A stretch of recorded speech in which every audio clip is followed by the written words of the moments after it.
This is my favorite pun of all time. Prepare yourself. What is the difference between a dirty bus stop and a lobster with breast implants? One of them is a crusty bus station and the other one's a busty crust station.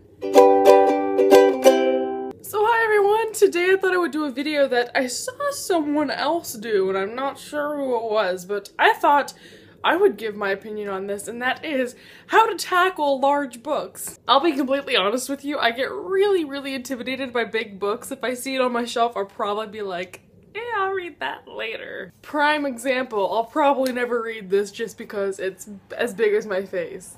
So right now I'm in the middle of reading All the Light We Cannot See by Anthony Doerr, which is approximately 530 pages tall hardback. And I know some of you are like, 530 a week? This to me is like a lot of words. I read about a page per minute, so I'm not the quickest reader in the entire world. Oh, it takes me a chunk of time to have to read big books, so here's how I tackle it.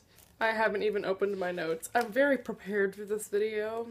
My biggest advice is to not see it as one whole book, and obviously it is, but I think if you kind of mentally strategize yourself to seeing it as parts, it's a lot easier to want to read it. And that's the main deal, is you have to want to read it, because as soon as you go, oh, look at this huge book, I don't think I'll be able to, that's when you won't enjoy it. So just go into it with certain page goals in mind. If you think about it, every 300 pages, that's like a book within itself. So this book is about 2 novels in one, so I always see it as that. I don't know if that helps other people, but as soon as I get halfway through, I go, okay, so I just finished one book, now I have to read another book. It's like, it's not a different book, it just, in my head, that makes it seem like I'm reading more, makes me feel more efficient, it's a mental thing.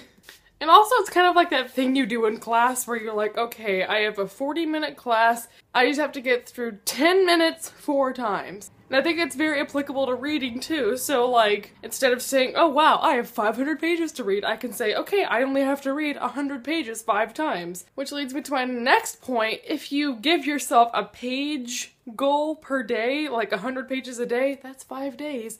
And your book is done. My biggest advice is to set time aside to read. I started this book a couple days ago, but yesterday was the first day that I gave myself like a page goal, and my goal was to read to page 168.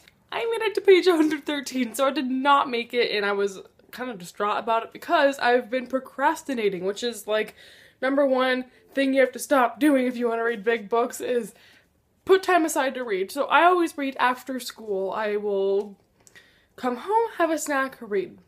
Do homework, read. Shower, read before bed. Make a realistic reading goal for how much time you have. If you only have half an hour of free time every day, don't give yourself a 50-page goal. I mean, you could probably read 50 pages in 30 minutes, but I can't, so that would be an unrealistic goal for me. Basically, like I said, divide it into chunks. Divide and conquer.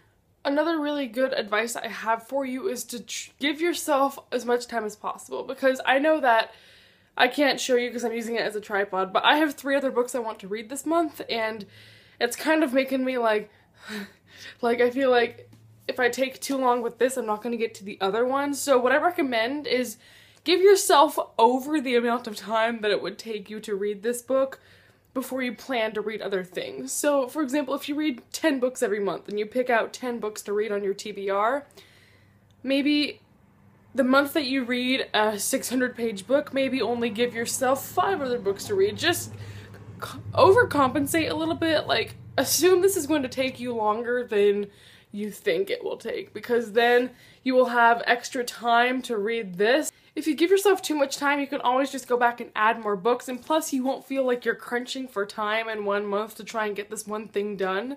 Again, going back to the whole theme of don't force yourself of doing anything, then you won't enjoy it.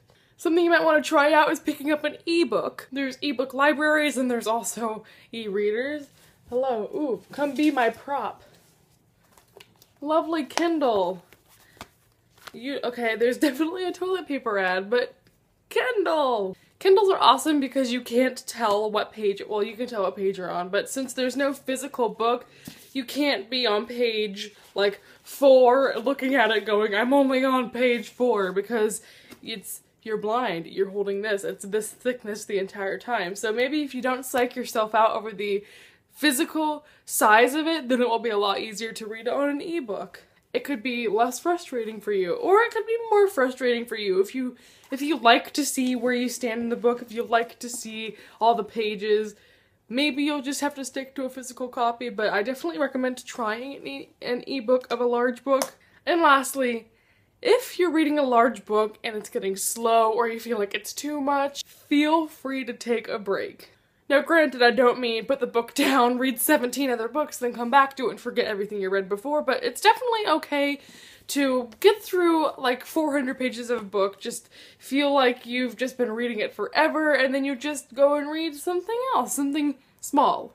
One thing, maximum. You might just need something to refresh you, get you back into the reading mood for the other thing that you're reading, then you can go and knock out the rest of it.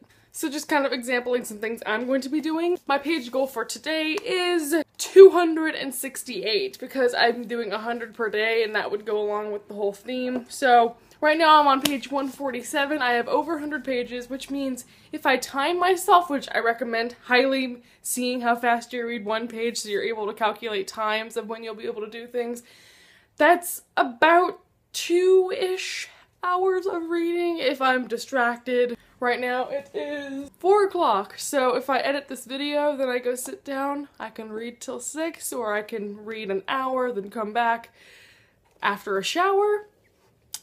That's what I'm gonna do. Then I'll have my page goal for today, then tomorrow I won't have to read as much to catch up. Does any of this make sense? I hope so. So that is my tips on reading large books. I hope you all learned something, or you're kind of more inspired to go out and read your large, thick books. I know those Brandon Sanderson ones are pretty. Let me know if you have extra tips to add in the comments. So I'll see you all next time. See you later, everyone. Bye-bye.